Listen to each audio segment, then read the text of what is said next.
बड़ी खबर देहरादून से है। देहरादून में आज मुख्यमंत्री पुष्कर सिंह धामी की अध्यक्षता में मंत्रिमंडल की बैठक हुई। इस बैठक में कई प्रस्तावों पर मोहर लगी। मंत्रिमंडल की बैठक संपन्न होने के बाद सूचना महानिदेशक बंशीधर तिवारी ने ब्रीफिंग की और कैबिनेट के प्रस्तावों की जानकारी दी। उपनिबंधक ऑडिट का एक पद सृजन करने को मंजूरी मिली है। अगले 5 साल के लिए इस पद को भरा जाएगा। बद्रीनाथ धाम में ISBT की वॉल पर आर्ट वर्क का काम किया जाना है। इस पर भी मंत्रिमंडल ने मंजूरी दी। पशुपालन विभाग में अनुसूचित जाति वर्ग के लोगों को 90% की सब्सिडी पर गाय दी जाती थी। इसी तरह डेयरी विभाग के जरिए गंगा गाय योजना के तहत सामान्य वर्ग के लोगों को सब्सिडी दी जाती थी और ऐसे में दोनों योजनाओं को मर्ज करने का भी निर्णय लिया गया है।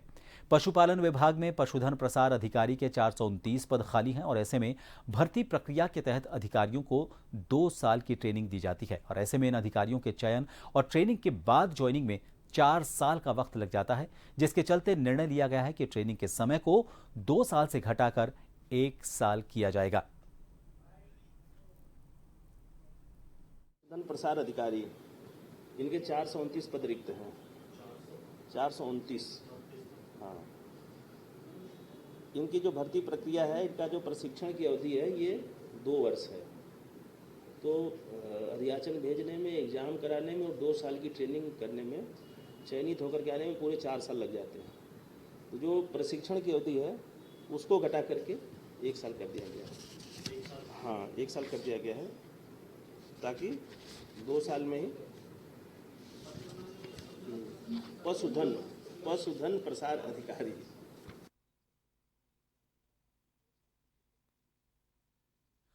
खबर को लेकर बात करेंगे। हमारे साथ देहरादून से bureau chief SN Pant ji जुड़ चुके हैं।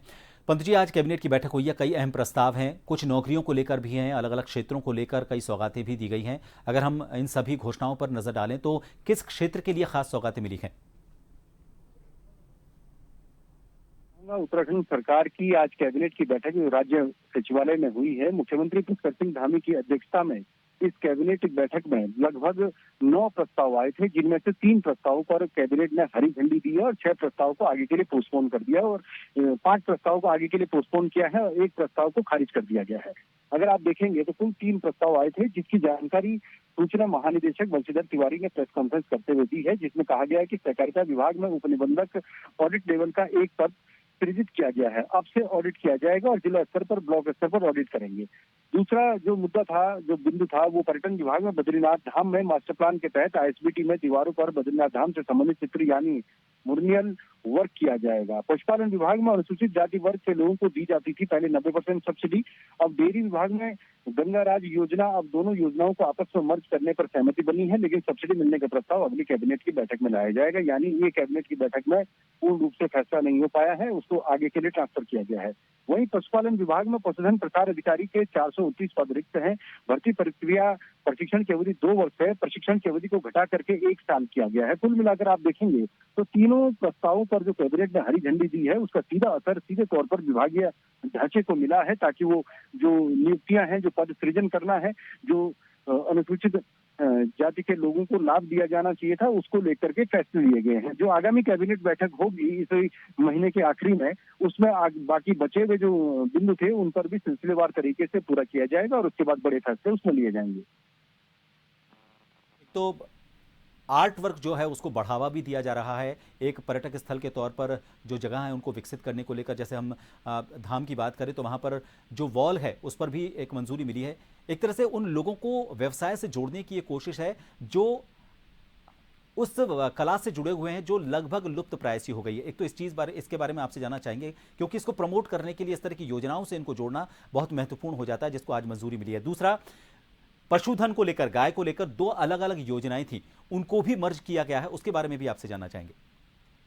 बिल्कुल प्रभात जी, देखिए जिस तरीके से उत्तराखंड में अलग अलग विभागों की ओर से प्रचार प्रसार के माध्यम से योजनाओं को, जो शहर के नगर निगम हैं, नगर पालिकाएं हैं या शहरी विकास मंत्रालय के अधीन जो दीवारें आती हैं, राजस्व संपत्ति विभाग की जो दीवारें हैं, जो पुल हैं, उनकी बाउंड्री वॉल पर चित्रकारी की जाती है, यानी कला का परिचय उस पर दिया जाता है। और कलात्मक जो चित्रकारियां की जाती है वो कुछ न कुछ संदेश देती हैं, चाहे वो केदार धाम में ऐपण की कला का मामला रहा हो, चाहे वो जो देहरादून में मसूरी देहरादून विकास प्राधिकरण की उत्तराखंड के जो छोलिया नृत्य है उसकी तस्वीरें हैं, सौंदर्यकरण की बात करें वो है, पांडव लीला के नृत्य हैं, चक्रव्यूह के नृत्य हैं, इन तमाम को तस्वीरों के माध्यम से इंगित किया जाता है। आपने देखा होगा कि जब हरिद्वार में महाकुंभ हुआ था, उस दौरान भी लेजर लाइट के शो से उत्तराखंड की जो विरासतें हैं, जो धरोहरें हैं, उनको लेजर के माध्यम से लोगों को समझने में आसानी मिली थी।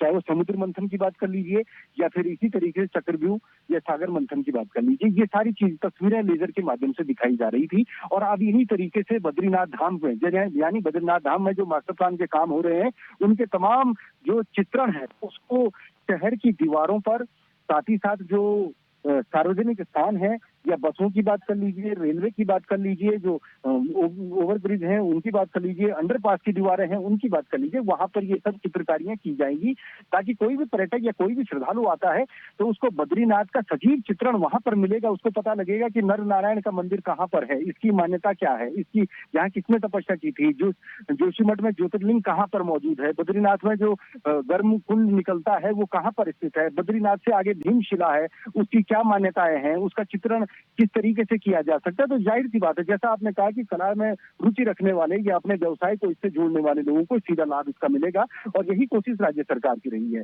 दूसरा सवाल था या जो बिंदु था कि वो पशुधन को लेकर के, अगर आप गाय पालते हैं उसको सरकार आपको अनुदान देती है, अंशदान देती है, उसके साथ ही साथ 2 विभागों का मर्जर इसमें किया जाएगा। लेकिन जो सब्सिडी दी जाती है, सब्सिडी को लेकर के अभी कोई फैसला नहीं हुआ है कि इसको भारत सरकार देगी या राज्य सरकार देगी, इसका अंशदान कौन देगा, इसको तय करने के लिए राज्य सरकार ने इसको अगली कैबिनेट की बैठक में पोस्टपोन कर दिया है।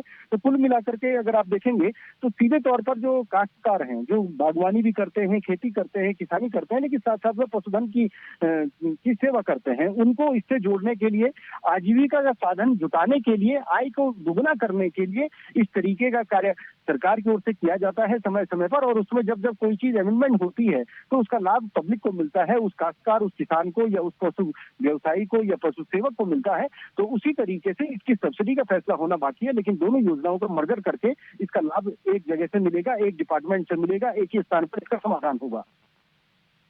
जी, हमसे जुड़ने के लिए तो आपने देखा विस्तार से धामी कैबिनेट की जो बैठकें थी कई अलग अलग वर्गों के लिए महत्वपूर्ण है। उत्तराखंड को विकास की रफ्तार में और कैसे तेजी से आगे लेकर जाया जाए, चाहे पर्यटन हब के तौर पर हम बात करें, नौकरियों के सिलसिले में अगर हम बात करें तो पदों का भी सृजन किया गया है। कुछ पद ऐसे थे जिनमें नौकरी मिलने में, उनका सिलेक्शन होने के बाद भी नौकरी मिलने में, क्योंकि ट्रेनिंग का समय था वो ज़्यादा था, उसको कम किया गया है ताकि जो प्रशासनिक अमला है उसको और बढ़ाया जा सके और थोड़ा सा जल्दी बढ़ाया जा सके। कुछ ऐसे प्रस्ताव ज़रूर थे जिनको लेकर आगे की मीटिंग के लिए उन्हें पोस्टपोन किया गया है, लेकिन अगले जब बैठक होगी तो उसमें भी जो भी कमियां रही हैं, जो उनमें फैसले लेने हैं, नीतिगत फैसले लेने हैं, उनको लेकर भी अगली मीटिंग में फैसला लिया जाएगा।